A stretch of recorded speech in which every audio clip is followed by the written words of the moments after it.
We're gonna make it so good.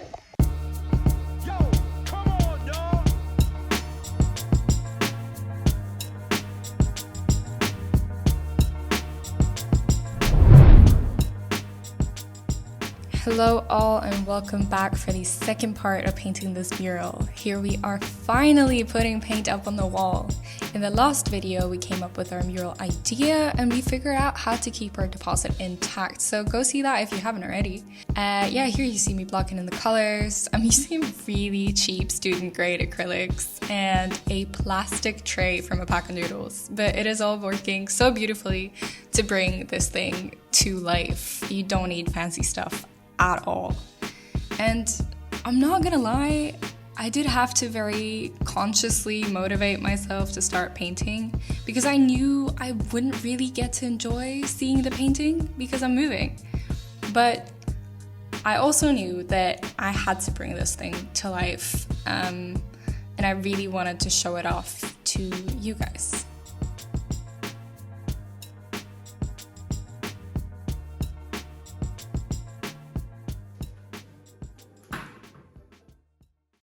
I started painting this thing and I can't help but feel like I'm a bit in over my head. I just feel like it's gonna take so long and I'm moving out in like a month. I'm only gonna see this finished for like a fucking week. I guess it's a bit dumb to put it off until the last minute. But I would rather have done it than not have done it, so better late than never.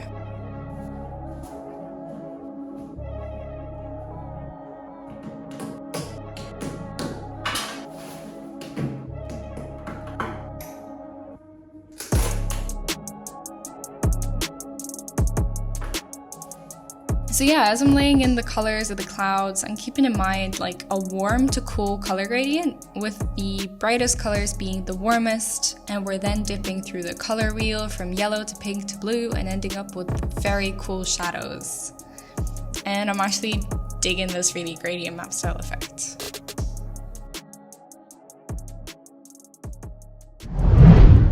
Update on the mural itself. Let's go through a few of the things we're going to do. As you can see, the colors are not exactly what we were going for. Okay, you see that?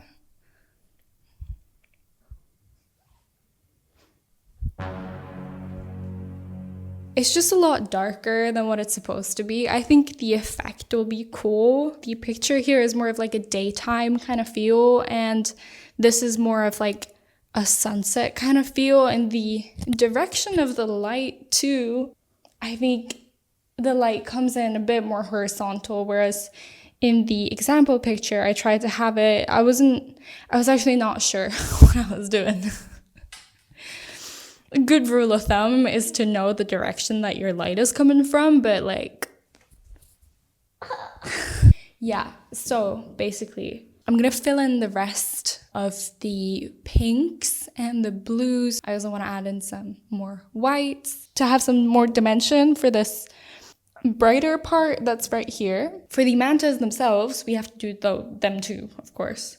I need to look at a few reference pictures. I have a feeling that their actual bodies have to be bigger comparatively to their wing size. So we'll fix that. But yeah, picture you. Let's speed it up a bit. Bah!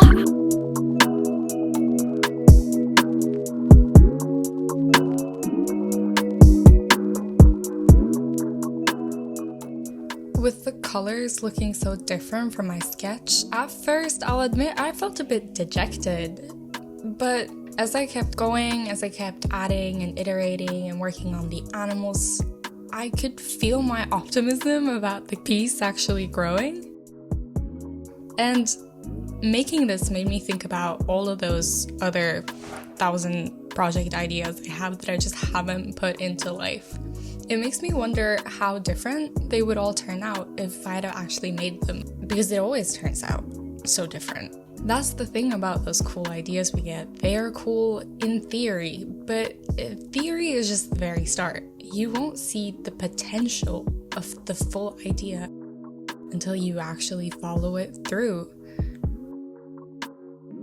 There's no point being protective of ideas. I think a lot of us become protective over some of these creative ideas that we have in our heads because we feel like I need to improve my craft before I can do this thing or do that thing. But you know what? Like, my philosophy is to do it with the skills that you have. I mean, if it's possible, of course, like within reason. But if you can, like, just do something with the skills that you have now, and maybe it won't turn out that good, but then at least you've done something, like you've finished something, and finishing things is so vital to improving at your craft.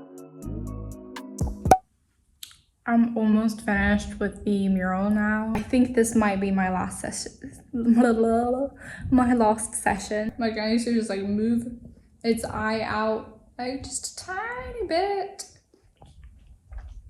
So let's go do it.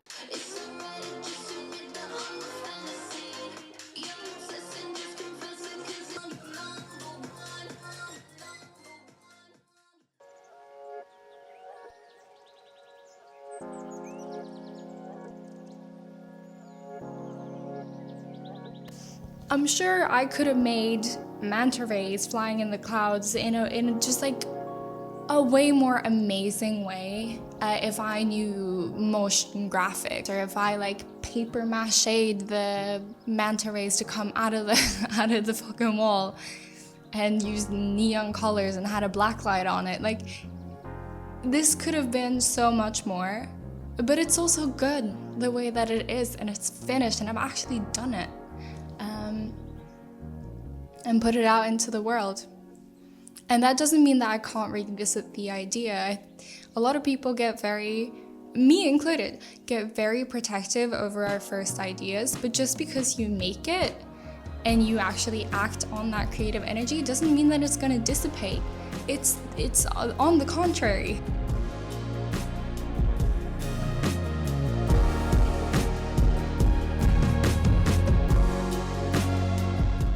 It's the doing that's the point. Finishing something will motivate you to keep doing. The whole point of this is to dance in front of the mural while you're doing it. Is to have fun while you're painting it. Because in the end, you're only gonna have this one moment in time where you're like, I'm finished. But you're always gonna have those moments where you're banging your head against the wall and you're just like, I can't figure this out. That is your mode of being as an artist. That is our mode of being. It is in the process. So yeah, basically, do shit. Act on your ideas because they're good, and them existing makes them infinitely better than if they're not existing. Continue toiling at your craft and continue improving. Yeah, I don't know if that made any sense at all. It was kind of rambly, but those were some of the thoughts that came to me while I was working on this. It's been pretty cool filming this process as well. It's really satisfying to see it all come together. So hopefully I can improve on my craft by finishing these YouTube videos and becoming better at making these videos for you guys. Thank you so much. If you watched this all the way to the end, that you're here is just, it's really, really cool to me. I appreciate it. Yeah, I'll see you next time. And when I see you next time, I'll probably be in Norway. And then after that, I might be in Portugal. So who knows? Scenery is changing. Okay, bye. Thanks so much for watching.